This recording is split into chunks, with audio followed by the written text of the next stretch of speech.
Pear-Shaped Sister here, and this video today is about a book that helped me realize who I was as a pear-shaped sister, or pear-shaped woman, sorry. The book is entitled African Woman, the Original Guardian Angel, and it's by Dr. Ishikamusa Barashango. And I read it about 6, 7, 8 months ago, somewhere around that time frame. And it wasn't specifically about, pear-shaped women at all. It was, more so about African women and black women and how they should be, respected and, just basically looked at in a much different light or viewed in a much different light than we are. And so I got to a point in the book and it mentioned, well, there was a term that I had never heard of before. The term was Steatopygia.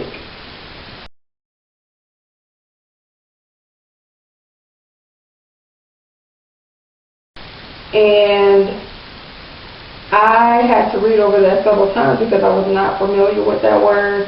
And I'm the type that if I'm reading something and I don't know what it is, I have to look it up. I'm not going to skip over words because I didn't know what it was.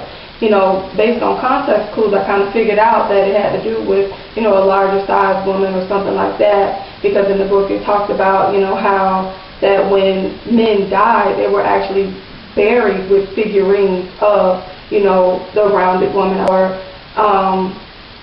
artifacts that looked like, round women. So I began to look up the word Steatopygic and led me to Steatopygia and things like that.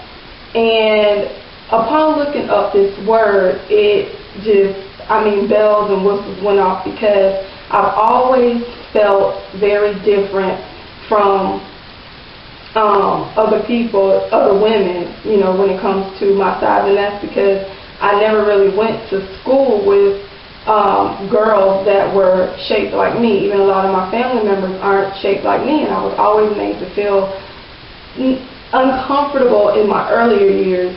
In high school, obviously that changed, But in earlier years, I was made to feel kind of uncomfortable because my hips and my thighs and my butt was, a whole lot larger than most of the girls I went to school with. And so when I looked up the Steatopygic word and what it meant, and it basically, the definition, I'll put the exact definition in over here.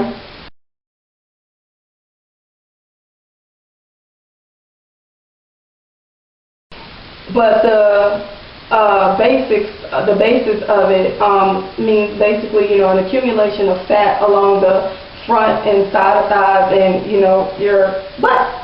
And obviously, this is where I carry most of my fat, my weight, hips and butt, it's there. I can't hide it as much as I did, tried to, but that's an entirely different story.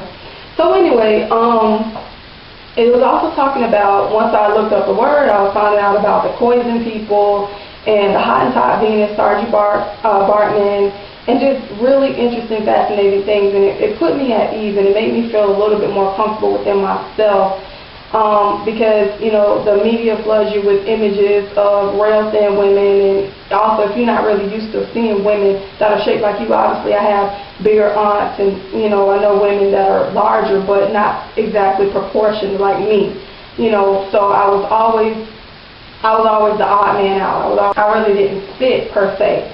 So the book, which led me to, the Poison people and Sargie, and it kind of made me a little bit more comfortable in my own skin. And obviously, like I said, I'm trying to lose weight. I'm trying to get my shape better proportioned. But for now, I can actually, appreciate what that book taught me and what I learned from it. And I don't have a copy of it here with me. It was actually a book I borrowed from someone. But I'll actually put a picture in of the book as well. So if you want to look it up, feel free. And I just want to say thank you, Dr. Ishikamusa. May you rest in peace. And thank you for watching. All right, bye.